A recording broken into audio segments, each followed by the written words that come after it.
Meta kienet jindirizza diskussjoni mal-attivisti nazzjonalisti fin-Naxxar, il-Viċi Kap Nazzjonalista Simon Busuttil irreaġixxa għal preżentazzjoni tal-manifest elettorali tal-Partit Laburista.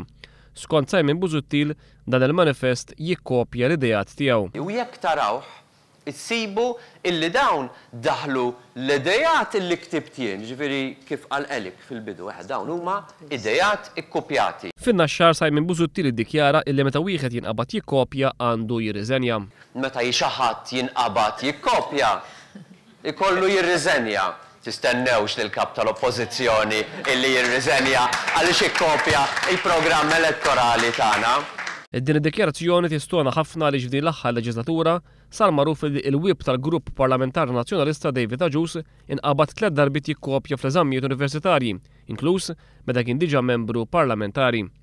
Sa dan it-tant sigħat wara l-attakk tiegħu fil-konfront tal-kandidat Laburista Deborah Xkembri, fejn qal li Xkembri qiegħda tkun użata għaliex għandha wiċċ ta' nazzjonalista, Simon Busuttil ma talab l-ebda apoloġija, anzi raġaħa l-okkażjoni biex jattakka persuni oħrajn bħal Deborah Xkembri illi kienu jappoġġaw lill-Partit Nazzjonalista u li llum ingħaqdu mal-Partit Laburista. Billi jilbes il-libsa tal-Partit Nazzjonalista, jaqbad in-nies mill-Partit Nazzjonalista u jgħid tara dawn ġew miegħi.